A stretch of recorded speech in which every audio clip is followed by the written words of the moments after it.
Testing. There we go. Now we're going. What was your question?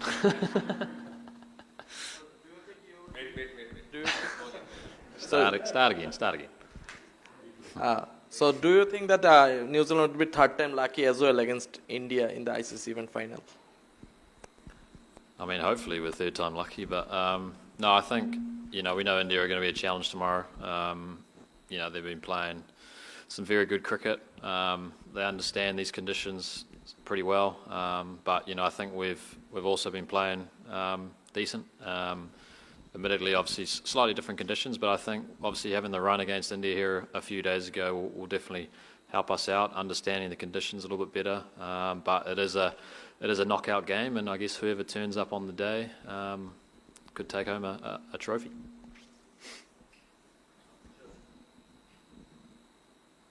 Jill, all the best for tomorrow's final. My question to you is, how much did that defeat in the previous game would actually work? Because India bowled really well, and they also played four spinners. Would you be also tempted to play four spinners?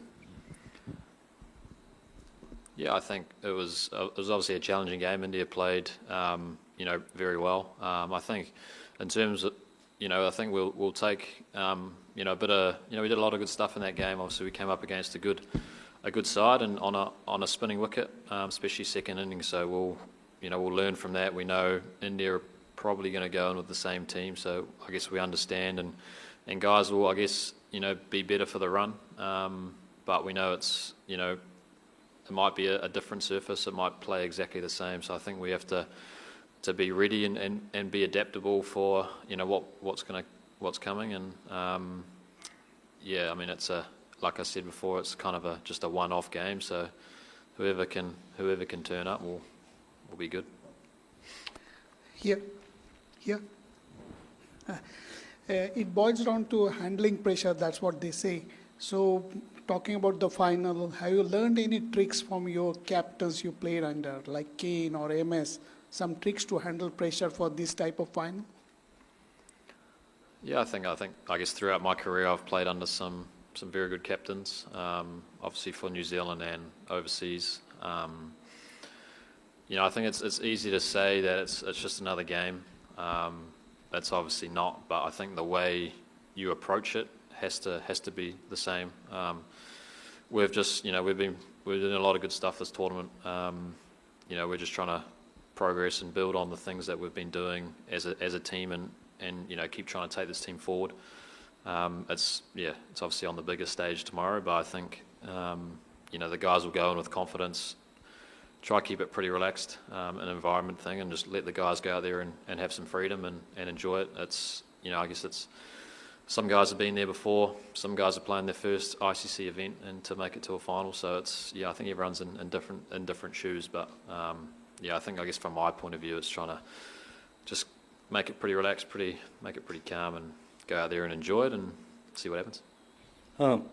Just want to ask that, what's the update on Matt Henry? He wasn't, not seen him in the bus today at the practice session. He wasn't there also. And is there any extra pressure on the video footage guys on Varun Chakravarti? Because he didn't bowl a lot, but you have played him, in the IPL, although you saw him in the IPL. Is there any kind of extra pressure against Varun Chakravarti on video editor guys and the update on Matt? Yeah, so we'll be going across the road and training after this, and Matt's going to have a bowl just to see how he is. And then I guess we'll make a call after that, and then I guess I think guys will be better for the run against Varun. He's obviously a world-class bowler. We've seen it here and obviously in the IPL, and that little bit of mystery, but it was the first time some of the guys have been facing him, so I think they'll learn from the other day. If the pitch plays a similar way, it'll be a challenge along with all three of their other spinners. So I think boys will be ready for tomorrow and looked at a little bit more footage, and I think we obviously know what his threats are now. That 115k arm ball, that got me. That was a bit of a threat. But we know he's going to be a challenge.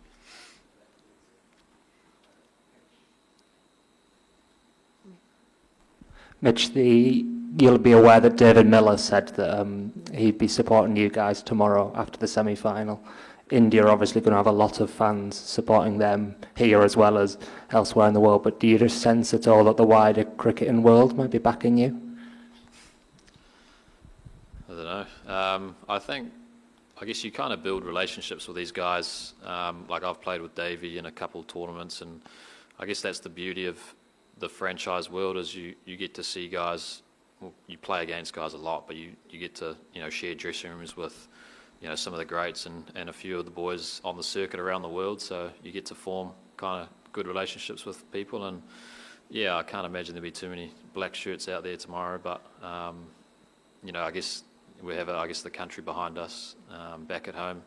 Admittedly, it's probably the middle of the night, but if everyone can kind of skip work and then watch the cricket, that'd be good. There's been much documentation about the fact that you've had to fly here twice, go straight into practice, and weather's a little bit warmer. So what are the energy levels in the team right now? What's the mindset? You've come off a strong win, so what's the mindset ahead of tomorrow's game? Yeah, I think it was a bit of a shock. The old jumped up 10 degrees in the last 4 days for us, but I think obviously coming off a semi-final win, the guys are in pretty good spirits. But I guess and also ready for this challenge that is tomorrow on a wicket that will play obviously a little bit different to Lahore. But yeah, I think we'll get a good run around tonight, and then obviously yesterday was a good day to recover for the boys, and then we'll be hopefully firing and ready to go by tomorrow. Mitch, it's not often in New Zealand's history that we've seen the kind of variety in the spinners you have. You have 4 different world-class spinners. Everyone offers something different. Is this the best spin attack that you've seen or you've played with? That's probably the most spinners we've had. I think like what you said, I think everyone offers something different with the ball. I guess me and Rachin bowl differently, and so do Bracewell and Phillips. I think having a few all-rounders as well makes it the balance of this side good. We can still play the seamers if we need to, and I think that the way everyone's kind of stepped up at different times of this tournament's been I guess one of the most pleasing things.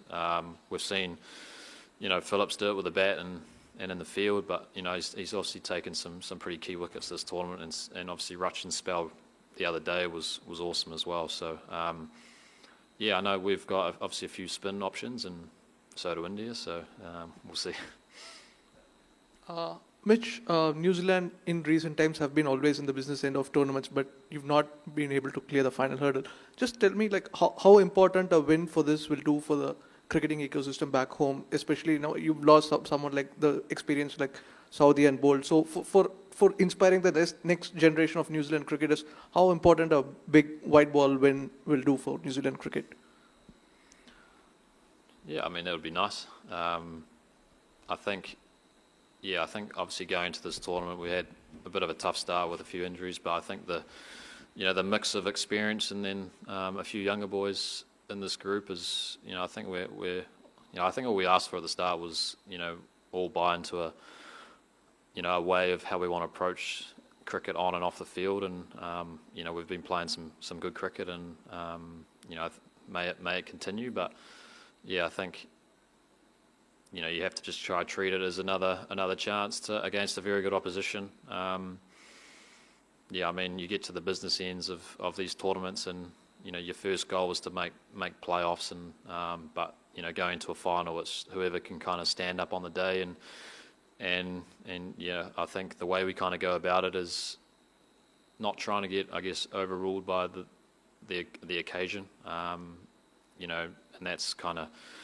done with the guys in the group, the support staff, and everyone kind of around it, trying to keep it pretty relaxed, and but also know that we have to put in a good shift tomorrow, and then let's see what happens.